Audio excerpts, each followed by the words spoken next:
nice to get that oxidation off. You ready, Hoofy?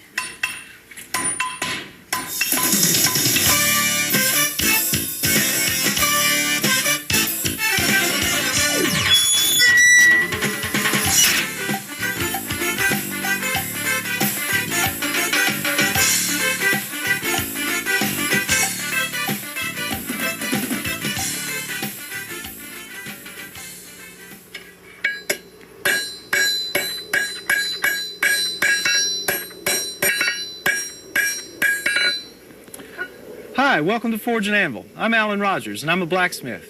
I heat metal in this forge here and beat it over my anvil with a hammer into all sorts of interesting shapes, twists and turns that I use in gates, architectural elements, and furniture of all kinds. Many of you, when you think blacksmithing, probably think of horseshoers, and there are a lot of horseshoers working in the country. Or you might remember the Longfellow poem, "Under the spreading chestnut tree, the village smithy stands." Maybe you have images from Western movies of the smith making wagon wheels and shoeing horses and all the implements that the Western town needed to run. All of these are accurate representations of the past. People have been doing these things for thousands of years. And blacksmiths are still fairly common in the United States. It's really a strange phenomenon where they almost disappeared and then experienced a revival in the recent 20th century. We're going to try to tell you that story as part of this television series by visiting all sorts of blacksmiths all over the country, doing all sorts of different metalworking techniques, from making knives and armor to making tools, artwork, all sorts of architectural details, and all the various things that blacksmiths do. Many people are still actively engaged in this long tradition of craftsmanship that stretches back thousands of years.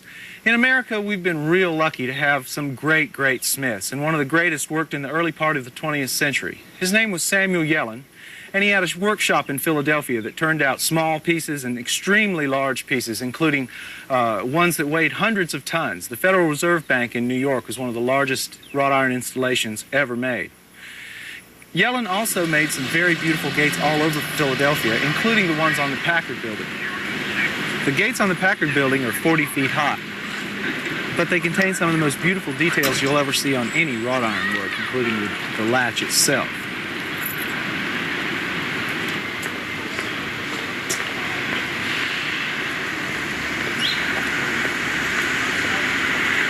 Yellen also worked on a smaller scale, like these hinges on these doors at St. Mark's Episcopal Church in Philadelphia.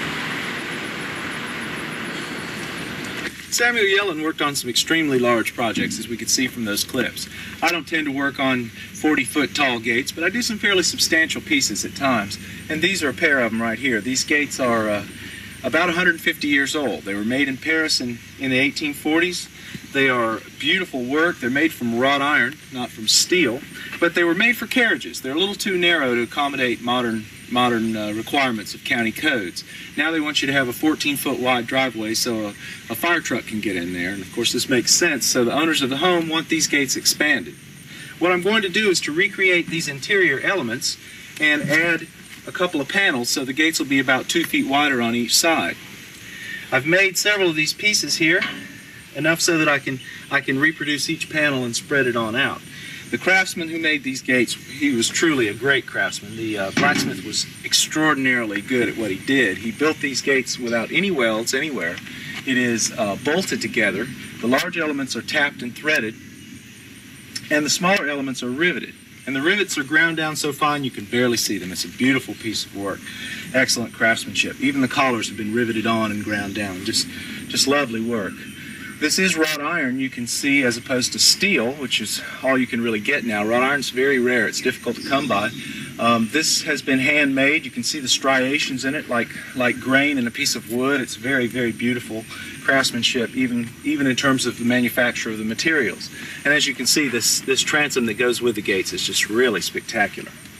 I don't always work on this large a scale. I also like to make furniture. This is a bed I've recently made. It's a queen-size bed, as you can see, and it's a very open, airy design. And I incorporated a motif that I particularly like, these roses here. They're sort of a trademark of mine. A lot of blacksmiths make roses, and this is my interpretation of it. I really enjoyed making this bed. And I enjoy working in iron in general because it's such a heavy material that can be made to look very light and airy if you do it right. We're going to show you how to make a lot of different things on Forge and Anvil, including these pieces here. Now this is a trivet that we made based on a Wheel of Life design that we saw in Charleston. We took several G-scrolls and just twisted them up and put them together into this trivet that can be also used for a chair back or for a tabletop. Makes all sorts of good things, and it's real easy to make. I'm sure you'll enjoy making it. We're going to show you how to make this table, which is just simple J-scrolls put together into a dogwood pedal form that I've used for chair backs and trivets and all sorts of things. You just put a piece of glass on there and there you go. We're going to show you how to make this chair, which I essentially just took a scroll and unraveled it, and then I put an oak seat on it. It really came out quite nice. It's fairly complex, but if you do it in a step-by-step fashion, you should have no trouble. There are a lot of people doing all sorts of things in blacksmithing all over America, and we visited some of these shops on Forge and Anvil. Here's just a few. When I'm going to do a new piece, if I can't see the original, I will get as much information on it as I can, a museum catalog or something. What I try to do is once a year I go to Europe, and I know a few curators. So, in London, I go to the Wallace Collection, or in Copenhagen, the Arsenal, or various museums around Europe. And they're generally very receptive. I can pull something out of a case and measure it up and get all the details. And it's the best way. If you're really going to reproduce something, the best way is to get your hands on it and get all the little details down. And then when you make it, it's as close as you can do. And the whole point of the things that we're trying to do are to be as accurate as possible to the originals, whether it's armor or a sword or a mace or an axe. We want it to be almost indistinguishable from the real thing. So, bring that back out. And you see the handle you've created. Now each one will end up being slightly different. You can see how this other one is more of a center oval type. This one creates more of a cone, the way it just went. It's pretty. I like to let things go the way they want to, especially if I'm not trying to make 50 of them. That way they each have their own little personality.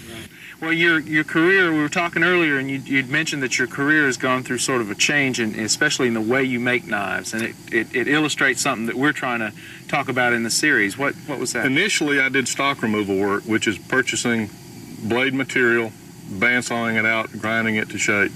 In 1986, I made the transition into the forge work, which does away with the cutting and grinding mode of stock removal, and you use a forge, a hammer, and an anvil to shape your blades. And this steel's called? This is Damascus steel, or pattern welded steel. It's beautiful, especially you can see some of these have really beautiful patterns in them. What is the general process as far as making Damascus steel? Damascus starts out as a few layers of dissimilar materials. In this particular instance, we're dealing with a straight carbon steel with thin strips of pure nickel separating them. These are placed into the forge, brought up to a welding temperature, and hammer welded together.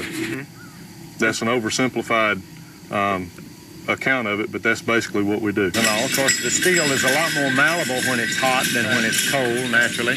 But to be able to take that hot steel and form it the way that you want it to fit the foot in the certain particular situation that you need, it requires a great deal of skill. Well, the tolerances are very, very close. And you have to get so close. Exactly.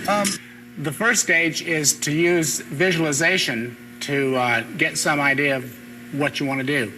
You relax and shut your eyes, and you sort of look as though you're over your own shoulder and see yourself making the piece. And over a period of several sessions, you can do most of your design work at that stage. Then you go to a paper and sketch it out, or you take clay like this and use the hammer to begin forming it, and you can figure out the steps you need to go through, and you can figure out the tools you need to use and whether the piece of material is the right size. And I've made one of these before, so I know that this is going to be a good sized piece of material for the head and the body. See, and we use a thinner handle on it so that I don't have to drag all this weight every single time, because I'm not going to need more than this much material. See, and we heat it up, we put it in the forge, and get started heating it. And some of the other tools we're going to use are chisels and punches. This little dwarf will have a partner, and they'll be facing each other. And this wall will be the back of the fireplace, and the back bar of the andiron comes out like this, and the dwarfs will be holding it like this, and they'll be facing each other. So there'll be a nice active gesture. See, instead of just the ultra-traditional ones have them just standing like this with the back bar coming out of their back, see? But this is the 20th century, and we like action. Hey, motion, you know? right, exactly. So the clay also shows you how to, what tools you're going to be needing in the process, right? I mean, you're going to be using different punches Right, and we'll see here that we can use this little wedge I made a few minutes ago to form the part of the eye. It's going to be looking sideways, you see. So we have to form his... an indentation right there that we can use a round punch then in to make an eye. See? Right. And maybe a few chisel marks for hair, like that, you see? So you know where everything is before you start the project, which is so essential when the heating is going on. Yes. When it's hot, you got to work it. When it gets cold, it won't move. And if you spend all your time looking around for the right tool, it won't ever get made. Looks like fun, doesn't it? And all you really need are some simple tools. You need a forge to heat the metal in, an anvil to work the metal on, and a hammer to move the steel around. You might also want some tongs to hold the metal when it gets hot. We're going to show you how to either make or acquire all of these tools on Forge and Anvil. You'll also need some working stock. We usually use pre-sized stock that you can buy at a steel yard, and next time we're going to take you to a steel yard where you can kind of get used to the environment and see where you need to go to buy the kind of material you need to do the projects in our series. This forge I'll also show you how to build next time. I made it from pieces I bought in my local hardware store. It's just a wheelbarrow pan, some 2x4s, plumbing fixtures, and a squirrel cage blower. And you fire it up and get going in no time at all. An anvil, you really can't make yourself. There are ways to make them out of railroad ties and various other things, but you do better to buy one to start with. This is a Farriers anvil. If you're going to have to take your shop down and put it back up a lot, this is the way to go. They're lighter, easier to move around. And you really don't need a big old heavy anvil if you're just starting out. This one weighs 75 pounds. It has a lot in common with all anvils. The general shape is one that you'll see in most blacksmith shops today. But it's a little bit different. Farrier anvils have certain features that make it easier to make horseshoes. This tail is somewhat narrower. You can move the horseshoe around a lot more easily. The bick is longer and more graceful for working on horseshoes. It also has a clip horn here, and that is for drawing clips out. Clips on horseshoes keep the... Okay. Good enough. Good enough. Good enough. And we want to stop the cap.